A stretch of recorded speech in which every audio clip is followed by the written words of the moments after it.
ఇప్పుడు జగన్మోహన్ రెడ్డి గారు కలవటానికి వస్తున్నారు, ములాఖాతు కాబోతున్నారు. ఎలా ఉండబోతున్నారు? నార్మల్గా ఒక ఎక్స్ ఎమ్మెల్యేగా ఆయనకి జరిగిన అన్యాయానికి సానుభూతి ప్రకటిస్తూ రాష్ట్ర మాజీ ముఖ్యమంత్రి మేము అండగా ఉన్నామని చెప్పటానికి ఎక్స్ సీఎంగా వచ్చి పలకరించి వెళ్ళటం వల్ల ఆయనకి ఆయన ఫ్యామిలీకి ఇప్పుడు వచ్చిన ఈ జన సమీకరణ ఈ 5,000 మినిమం ఉంటారు, వీళ్ళందరినీ ధైర్యాన్ని నింపటానికి జగన్మోహన్ రెడ్డి గారు ఇక్కడికి వచ్చారు. జగన్మోహన్ రెడ్డి గారు అంటే వైఎస్ఆర్ కాంగ్రెస్ పార్టీ అధికారం కోల్పోయింది, ఆయన మాజీ సీఎం సాధారణ ఎమ్మెల్యేగా ఉన్నారు. ఎంతమందిని జనం రావడానికి గల కారణం ఏంటంటే మీరేం చెప్తారు? జగన్మోహన్ రెడ్డి గారు ఇక్కడ అధికారంలో లేరని ఎవరు అనుకోవట్లా, ఆయనే ముఖ్యమంత్రి అనుకుంటున్నారు. ఎందుకంటే జనాల గుండెల్లో ఆయన చేసిన మంచి పనులు ఉంది కాబట్టి ఈ ప్రజారాధన. అధికారం లేదని నేను అనుకోవట్లేదు, ఇక్కడ ఎవరు అనుకోవట్లేదు. జగన్మోహన్ రెడ్డి గారు మంచి పనులు చేశారని చెప్తున్నారు మీరే.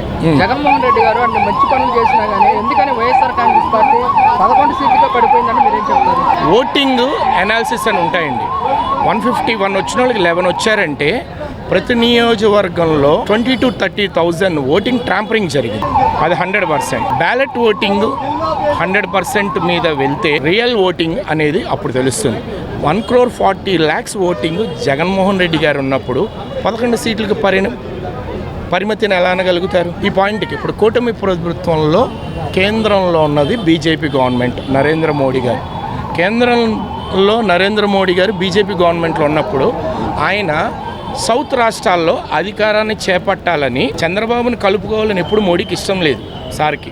అయినా పవన్ కళ్యాణ్ గారి ద్వారా మోడీ గారిని కల్పించి చంద్రబాబు కూటమిలో కలిపించడం వల్ల కేంద్ర గవర్నమెంట్ వాళ్ళ అధికార దుర్వినియోగం చేయించుకుంటూ ఈవీఎం ట్యాంపరింగ్గా వచ్చిన గవర్నమెంటే తప్ప అది నిజమైన గవర్నమెంట్ కాదు, నిజమైన గెలుపు కాదు నా ఒపీనియన్. ఇప్పుడు మీరు ఈవీఎం ట్యాంపరింగ్ అన్నారు కదా, ఇప్పుడు మొన్నటి వరకు కూడా వైఎస్ఆర్ ఎలక్షన్ కోడ్ వచ్చిన తర్వాత అధికారంలో ఉన్న గవర్నమెంట్ పవర్ చెల్లదు. ఎమ్మెల్యే అయినా కార్యకర్తతో సమానం. కేంద్ర గవర్నమెంట్ అండదండలు ఉన్నాక, కూటమి ప్రభుత్వంలో ఉన్నాక వైఎస్ఆర్సీపీ గవర్నమెంట్ అధికారంలో ఉన్నా అధికారం లేనట్టే వాళ్ళు వీళ్ళిద్దరు సమానమే. కానీ ఏంటంటే కేంద్రంలో బీజేపీ ఉండటం వల్ల వాళ్ళకి ఆ సపోర్ట్ వల్ల వాళ్ళకి టర్న్ అయింది, వాళ్ళకి పరంగా ఓటింగ్ వేయించుకున్నారు.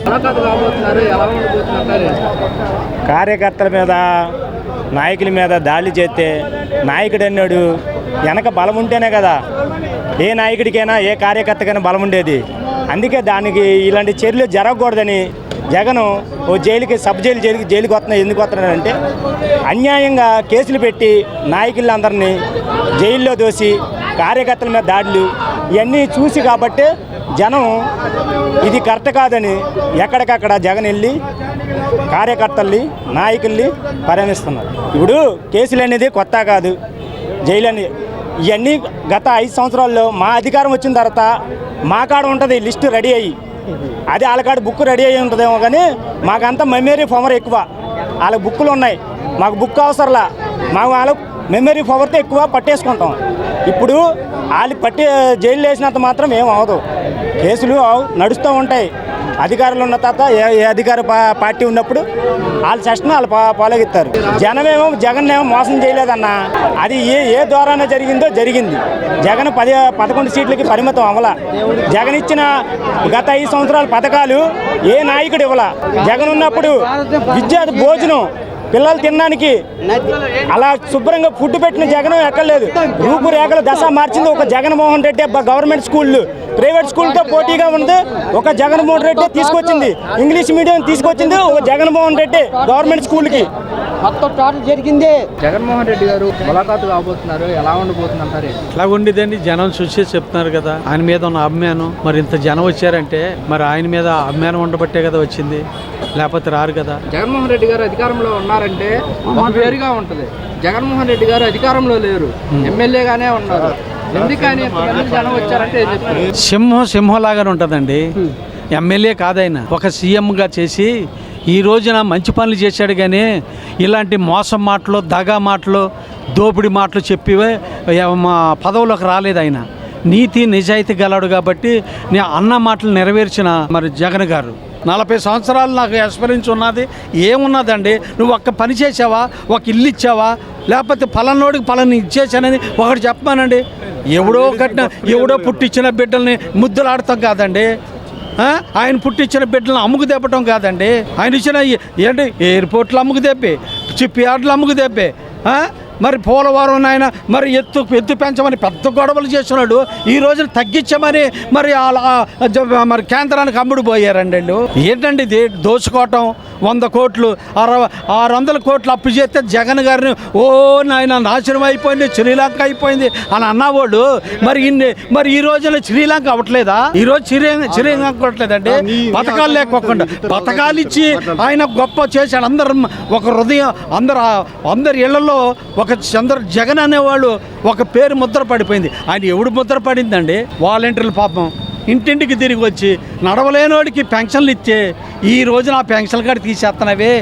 మరి గవర్నమెంట్ హాస్పిటల్లో మందులు లేక బయటకు సీట్లు రాసి బయటికి వెళ్ళి తెచ్చుకుంటున్నామండి. ఏంటండి ఇది ప్రభుత్వమా? ఎందుకంటే అమ్ముకోవటమైన ఈ నువ్వు అర్థమే వాళ్ళ వర్గాన్ని పైకి తీసుకురావడానికి తప్ప వేరేది ఏమీ లేదు. దానికోసమే ఈ ప్రభుత్వం. ఏంటంటే అడక్కోకుండా ఈ దాడులు అన్నమాట. అడిగితే ఎక్కడ కొట్టేస్తారని భయపడిపోయి బయటకు రారనేసి ఎవరు ఆగుతారండి? వస్తారు. ఒక రోజు ఉంది, నేనే ఉన్నంత కాలం అని అనుకోకూడదు. ఒక సమయం ఉంది ఏదైనా ఎవరికైనా. మరి ఇప్పుడు జగన్మోహన్ రెడ్డి గారు అలాగే పరామర్శించడానికి వస్తున్నారు. అరెస్టులకి భయపడడం అయితే జరగదు.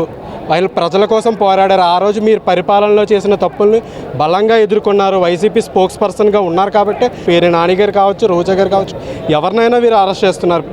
బలంగా వాయిస్ వినిపించిన వాళ్ళ మీద టార్గెట్గా రెడ్ బుక్ మీద రాజ్యాంగం. ఈరోజు మీద రెడ్ బుక్ ఉంది, రేపు మాది గుడ్ బుక్ వస్తుంది. ఈరోజు మీరున్నారు, రేపు ఏం వస్తాం అధికారంలోకి. ఖచ్చితంగా రివెంజ్ అనేది ఉంటుంది. వైసీపీ అన్నట్టుగానే రెడ్ బుక్ రాజ్యాంగమే నడుస్తుంది అంటారా? ఖచ్చితంగా రెడ్ బుక్ రాజ్యాంగమే నడిపిస్తాడు లోకేష్. దీనికి మెయిన్ ఆయనే. మర్చిపోద్దు, రేపు అనేది ఉంటుంది. జగన్మోహన్ రెడ్డి గారు కూడా చెప్తూ ఉన్నారు, ఎవరైతే మా కార్యకర్తల మీద అక్రమంగా కేసులు పెట్టి అన్యాయంగా జైలుకి పంపిస్తున్నారో వాళ్ళని ఎవరిని వదిలిపట్టడం, 7 సముద్రాలు దాటైనా సరే వాళ్ళు తీసుకొని వస్తా అని చెప్తున్నారు. జగన్ మాట ఇచ్చాడు అంటే తగ్గేదేలే. ఖచ్చితంగా చూపిస్తాడు రిజల్ట్. రేపు ఉంటుంది 2029. వైఎస్ జగన్మోహన్ రెడ్డి గారు టైగర్, కింగ్, సింహం. జగన్ గారు కందిపప్పు ఇచ్చారు, బియ్యం ఇంటికి పంపించారు, నాణ్యమైన బియ్యం. ఇప్పుడు దొడ్డు బియ్యం ఇస్తాండి 5 రూపాయల కిలో అని అది చెప్పి మోసం చేసి ఉల్లిపాయ రేట్లు ఆకాశానికి అంటున్నాయి. మిరపకాయ 300 రేట్లు. ఇక్కడ రూపాయి తగ్గలే. పెట్రోల్ రేట్లు పెంచారు, గ్యాస్ రేట్లు పెంచారు, గ్యాస్ ఫ్రీ ఇస్తా అన్నాడు. వీళ్ళంతా మళ్ళీ ఏమన్నా అంటే సాహెబ్ గారు టోపీ పెట్టుకొని నరేంద్ర మోడీకి రివర్స్ మాట్లాడతాను. ప్రజలతోటి ఎన్నుకోబడ్డ లీడర్ జగన్. వాడు న్యాయం చేస్తారు, వాడు అందరికి న్యాయం చేస్తాడని నేను ఆశిస్తున్నాను. జగన్మోహన్ రెడ్డి గారు మరి ప్రజల్లోకి రాబోతున్నారు, ఎలా ఉండబోతున్నారు? ప్రజల్లోనే ఉంటాడు, రాబోతున్నాడు కదా ఆయన. ప్రజల మనిషి, ప్రజల్లోనే ఉంటాడు, ప్రజల కొరకు జీవితాడు. వాళ్ళ ఫాదర్ జీవించిండు, ఈయన జీవితాడు. వాళ్ళ ఇంట్లో కుటుంబాల్లో చిచ్చులు పెట్టి వాళ్ళ చెల్లెను వీడగొట్టి ఏదో పెద్ద సాధించినామంటారు. 1 రూపాయి సంపాదించలేడు. జగన్ వాళ్ళ చెల్లెకి ఎందుకు ఇవ్వాలండి డబ్బులు? ఆస్తులు ఎందుకు పంచాలా? ఆయన రాజశేఖర రెడ్డి గారు ఎట్లా పంచారు అన్ని చెల్లె తీసుకో అంటాడు. ఆయన ఉన్న ఇల్లు కూడా ఇస్తా అంటాడు. లోటస్ పాండ్లో ఇక్కడ అన్ని ఇచ్చిండు ప్రాపర్టీస్. ఆమెకు మట్టి బుర్ర. చంద్రబాబు పవన్ కళ్యాణ్ ఎట్లా ఇప్పుడు పవన్ కళ్యాణ్ మాట్లాడతలేడు కదమ్మా. పవన్ కళ్యాణ్ గారు 1 రూపాయల 90% హ్యాపీ లేడు. ఆయన దేవుడి గుళ్ళు పాటి చూస్తున్నారు. దేవుడి గుళ్ళు తిరగడం తప్పలేదు. ఇక్కడ రాష్ట్ర ప్రజలను అనాథాలను చంద్రబాబు నాయుడు గారు మందు ఫ్రీ ఇస్తా అన్నాడు. కష్టం పడేటోళ్లకు మందు తాగాలన్నాడు. ఇప్పుడు అదే మందు 360 అయింది క్వార్టర్ బాటిల్. జగన్ గారు 200కి అమ్మితే ఇప్పుడు 360 అమ్ముతాడు చంద్రబాబు. మరి ఇది ఎక్కడ న్యాయం సార్? ఇప్పుడు జగన్మోహన్ రెడ్డి ప్రభుత్వంలో ముందు నాయనమైన ముందు కాదు, కలుషితమైన ముందు తాగితే చనిపోతారని చెప్పేసి కూడా అన్నారు. ఇప్పుడు కూడా చనిపోతాండ్రు. పేపర్ వాళ్ళని మేనేజ్ చేస్తాడు, మీడియా వాళ్ళని మేనేజ్ చేస్తాడు. మీడియా వాళ్ళు మీలాంటి వాళ్ళు కొంతమంది సిన్సియర్లు ఉండబట్టి కాలక్షేపం.